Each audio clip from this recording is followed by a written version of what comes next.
Hi friends, எல்லாருக்கும் வணக்கம். எல்லோரும் எப்படி இருக்கீங்க? நல்லா இருக்கீங்களா? Welcome back to Ammu's home stay. இன்றைக்கி வீடியோவில் கார்த்திகை சோமவார விரதம் 2025 எப்படி இருக்கணும், என்ன செய்யலாம், என்னெல்லாம் செய்யக்கூடாது, இந்த நாளுக்குரிய சிறப்புகள் என்னென்ன அப்படின்றத பற்றியெல்லாம் வீடியோவில் தெளிவாக தெரிஞ்சுக்கலாங்க. வீடியோ ஸ்கிப் பண்ணாமல் ஃபுல்லாக பாருங்கள். பல பயனுள்ள தகவல்கள் இந்த வீடியோவில் உங்களுக்கு கிடைக்குங்க. வீடியோவில் நான் சொல்கிற விஷயங்கள்லாம் உங்களுக்கு பிடிச்சிருந்தது அப்படின்னா ப்ளீஸ் சேனலுக்கு சப்ஸ்கிரைப் பண்ணி சப்போர்ட் பண்ணுங்கள். ரொம்ப பிடிச்சிருந்தது அப்படின்னா உங்கள் ஃப்ரெண்ட்ஸ் அண்ட் ஃபேமிலிக்கும் ஷேர் பண்ணி விடுங்க. சோமவார விரதம் அப்படின்றது சிவபெருமானுக்குரிய விரதம். புதுசாக சோமவார விரதம் தொடங்குறவங்க கார்த்திகை மாதத்தில் தொடங்குறது சிறப்புங்க. இது வரைக்கும் நீங்கள் சோமவார விரதம் இருக்கவே இல்லை அப்படின்றவங்க இந்த கார்த்திகை மாதத்தில் முதல் சோமவாரத்துலேருந்து ஆரம்பித்து இந்த கார்த்திகை மாதம் ஃபுல்லாக இருக்கலாம், இல்லை வாழ்நாள் ஃபுல்லாகவே கூட சோமவார விரதத்தை நம்ம அனுஷ்டிக்கலாங்க. ஒரு சிலர் இருக்கிறாங்கங்க சோமவாரத்தில், அதாவது திங்கக்கிழமையில் நான்வெஜ்ஜே சாப்பிட மாட்டாங்க, வருஷம் ஃபுல்லாகவே சோமவார விரதத்தை இருப்பாங்க. ஒரு சிலர் கார்த்திகை மாதத்தில் வர சோமவாரத்தில் மட்டும் விரதம் இருப்பாங்க. அது நம்மளுடைய விருப்பம்தான். அதே போல் இந்த கார்த்திகை மாதத்தில் வரும் ஞாயிற்றுக்கிழமைகளில் உமா மகேஸ்வர விரதம் இருக்கிறது ரொம்ப ரொம்ப நல்லதுங்க. இந்த விரதம் எதுக்கு அப்படின்னா பிரிந்த கணவன் மனைவியை சேர்த்து வைக்கக்கூடிய விரதம் இந்த விரதம் ஆகுங்க. கார்த்திகை மாதத்தில் வரும் திங்கக்கிழமைகளில் சோமவார விரதத்தை எப்படி கடைபிடிக்கணும், விரதம் இருக்கிறவங்க என்ன செய்யணும், என்ன செய்யக்கூடாது, விரதம் இருக்க முடியாதவங்க என்ன செய்யலாம், பெண்கள் எந்த முறையில் விரதம் கடைபிடிக்கணும் அப்படின்றதெல்லாம் நம்ம தெளிவாக தெரிஞ்சுக்கிட்டோம் அப்படின்னா அந்த விரதத்துக்கான பலன் அப்படின்றது நமக்கு முழுமையாக கிடைக்குங்க. பொதுவாக ஒரு வருஷத்தில் வர எல்லா திங்கக்கிழமைகளிலும் கடைபிடிக்கப்படும் விரதத்திற்கு சோமவார விரதம் அப்படின்னு சொல்லலாங்க. அதிலும் கார்த்திகை மாதத்தில் வரும் திங்கக்கிழமைகளில் கடைபிடிக்கப்படும் கார்த்திகை சோமவார விரதம் அப்படின்றது ரொம்ப ரொம்ப அற்புதமான பலன்களை தரக்கூடியதுங்க. சோமவார விரதம் அப்படின்றது சிவபெருமானுக்கு மட்டும் இல்லைங்க, முருகப்பெருமானுக்கும் ஏற்ற நாள். அதனால ரெண்டு பேரில் யாரை நினச்சி வேண்டுமானாலும் கார்த்திகை சோமவாரத்தில் விரதம் இருக்கலாங்க. கார்த்திகை சோமவாரத்தில் விரதம் இருந்தால் என்ன நினைச்சு விரதம் இருக்கிறோமோ அந்த வேண்டுதல் நிச்சயமாக நிறைவேறுங்க. மதுரையை ஆண்ட பாண்டிய மன்னர்கள் பலருக்கு சிவபெருமானே கடைபிடிக்க சொன்ன விரதம் கார்த்திகை சோமவார விரதம் அப்படின்றதுக்கு இதுக்கு தனி சிறப்புங்க. நம்பிக்கையோடு இந்த விரதத்தை கடைபிடிச்சோம் அப்படின்னா இதெல்லாம் நம்மளுடைய வாழ்க்கையில எங்க நடக்க போகுது அப்படின்னு நாம நினைச்ச விஷயங்கள் கூட நமக்கு கண்டிப்பா நடந்தே தீர்ந்துருங்க. அதுதான் இந்த விரதத்தில் இருக்கிற ஒரு சிறப்பு அப்படின்னே சொல்லலாங்க. இந்த வருஷம் கார்த்திகை மாதம் நவம்பர் 17ஆம் தேதி தொடங்கி டிசம்பர் 15ஆம் தேதி வரைக்கும் இருக்குங்க.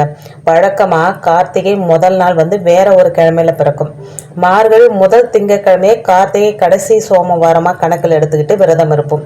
ஆனால் இந்த ஆண்டு ரொம்ப ரொம்ப விசேஷமாக முதல் நாளான கார்த்திகை முதல் நாளான நவம்பர் 17ஆம் தேதியும் கார்த்திகை கடைசி நாளான டிசம்பர் 15ஆம் தேதியும் சோமவாரமாகவே அமைஞ்சிருக்குது அப்படின்றது ரொம்ப ரொம்ப சிறப்புங்க. கார்த்திகை மாதத்தில் 5 சோமவாரங்களும் கார்த்திகை மாதத்துக்குள்ளாவே அமைஞ்சிருக்கிறதும் தனி சிறப்பு அப்படின்னே சொல்லலாங்க. இந்த வருஷத்தில் இந்த மாதிரியான ஒரு தனி சிறப்பான கார்த்திகை சோமவார விரதம் நமக்கு அமைஞ்சிருக்குங்க. இந்த ஆண்டு November 17, November 24, December 1, December 8, December 15 ஆகிய நாட்களில் கார்த்திகை சோமவார விரதம் வருதுங்க. இந்த நாளில் சிவபெருமானுக்கோ அப்படி இல்லைன்னா முருகப்பெருமானுக்கோ விரதம் இருந்து வழிபாடு செய்கிறது உன்னதமான பலனை நமக்கு தருங்க. கார்த்திகை சோமவார விரதம் இருக்கிறவங்க காலையிலே எழுந்து குளிச்சுட்டு வீட்டில் சிவபெருமான் படம் அப்படி இல்லைன்னா முருகப்பெருமானோட படத்தை எடுத்து வச்சு, இல்லை 2 படமாக இருந்தால் கூட 2மே எடுத்து வச்சு அதுக்கு பூக்களால் அலங்காரம் செஞ்சுக்கலாம். வீட்டில் சிலை வச்சுருக்கிறோம் அப்படின்னா அந்த சிலைகளுக்கு அபிஷேகம் பண்ணிக்கலாம். சிவடிகலிங்கம், முருகர், வேல் இந்த மாதிரி என்ன சிலைகள் வச்சுருந்தாலும் அதுக்கு அழகாக எத்தனை அபிஷேகம் வேணாலும் பண்ணிக்கலாங்க. குறைந்தபட்சம் ஒரு அபிஷேகமாவது பண்ணிக்கலாம். பால் இல்லைன்னா கூட பரவாயில்லைங்க, சுத்தமான தண்ணியில் அபிஷேகம் பண்ணால் கூட போதுங்க. சிவன் முருகன் 2 பேருக்குமே வில்வத்தால் அர்ச்சனை செய்யலாங்க.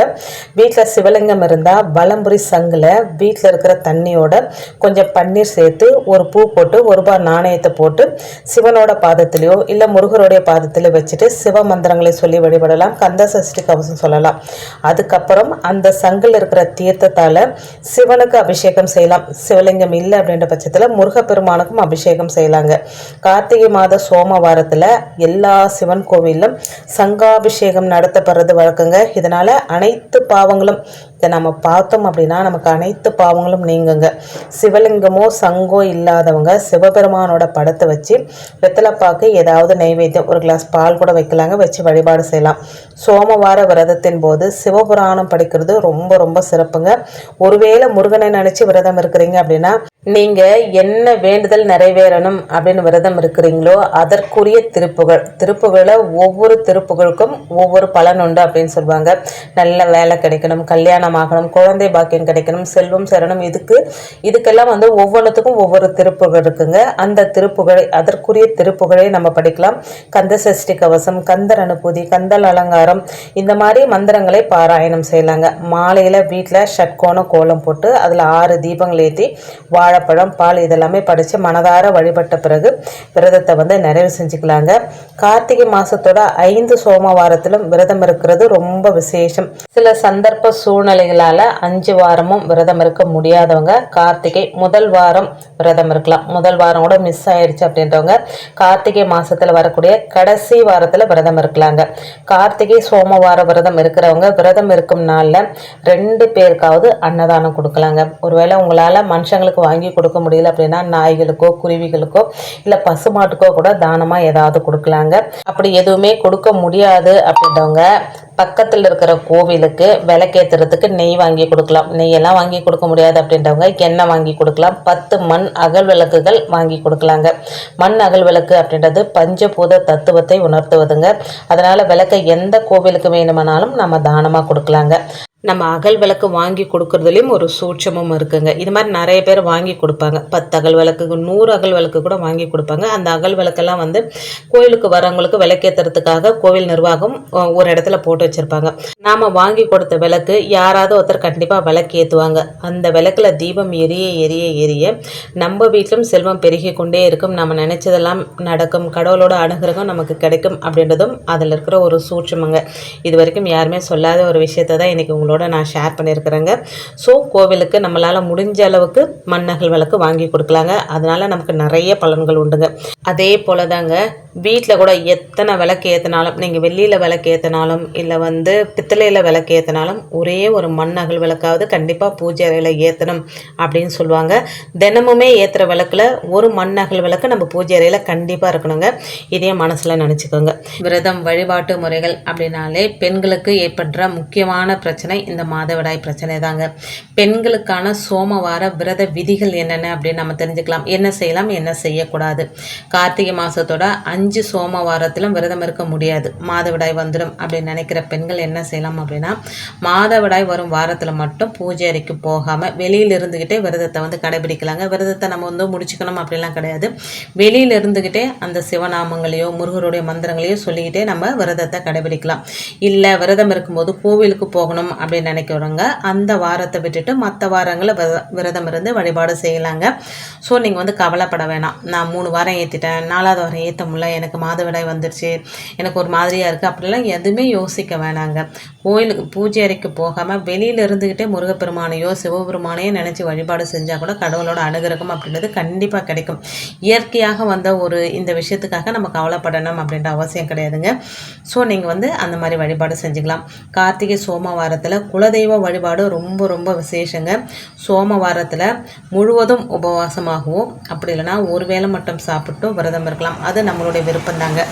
எங்கள் வீட்டில் பக்கத்தில் ஒரு அக்கா இருக்கிறாங்க. அவங்க கார்த்திகை சோமவாரத்தில் ஒரே ஒரு வேளை மட்டும் சாப்பிட்டுட்டு 2 வேளை ஃபாஸ்டிங் இருப்பாங்க. இப்போ இருக்கிற சூழ்நிலையில் நம்மளால் அந்த மாதிரி இருக்க முடியாது. அப்போ இருந்த உடல்நிலை வேறு, இப்போ இருக்கிறவங்களுடைய உடல்நிலை வேறு. ஸோ உங்கள் உடம்புக்கு ஏற்ற மாதிரி விரதம் இருக்கிறது இருக்காது அப்படின்றது நம்மளுடைய விருப்பம் தாங்க. அவங்கவுங்க உடல்நிலைக்கு ஏற்ற மாதிரி விரதம் இருந்து வழிபாடு செஞ்சால் கூட கண்டிப்பாக கடவுளோட அனுகிரகம் எல்லாருக்குமே கிடைக்குங்க. இன்றைக்கி வீடியோவில் கார்த்திகை சோமவார விரதம் என்னெல்லாம் செய்யலாம் என்னெல்லாம் செய்யக்கூடாது அப்படின்றத உங்களோட ஷேர் பண்ணிக்கிட்டதில் உண்மையிலே எனக்கு ரொம்ப ரொம்ப சந்தோஷங்க. இதை கார்த்திகை சோமவாரம் முதல் வாரத்தில் தான் இந்த வீடியோவை நான் எடுத்துகிட்ருக்குறேங்க. எத்தனை பேர் இன்றைக்கி விரதம் இருந்தீங்க அப்படின்னு கமெண்ட் பண்ணுங்கள். கடவுளுடைய அனுகிரகம் எல்லாருக்கும் கிடைக்கணுங்க. கார்த்திகை சோமவாரத்தில் வர சங்காபிஷேகம் ரொம்ப ரொம்ப விசேஷங்க. வாய்ப்பு இருக்கிறவங்க கோவிலில் போயிட்டு சங்காபிஷேகத்தையும் தரிசனம் பண்ணுங்கள். எல்லா பாவமும் தீருங்க சங்காபிஷேகம் பார்த்தோம் அப்படின்னா. வீடியோவில் நான் சொன்ன விஷயங்கள் உங்களுக்கு பிடிச்சிருந்தது அப்படின்னா ப்ளீஸ் சேனலுக்கு சப்ஸ்கிரைப் பண்ணி சப்போர்ட் பண்ணுங்கள். ரொம்ப பிடிச்சிருந்தது அப்படின்னா உங்கள் ஃப்ரெண்ட்ஸ் அண்ட் ஃபேமிலிக்கும் ஷேர் பண்ணி விடுங்க. தேங்க்ஸ் ஃபார் வாட்சிங் friends. Take care and bye.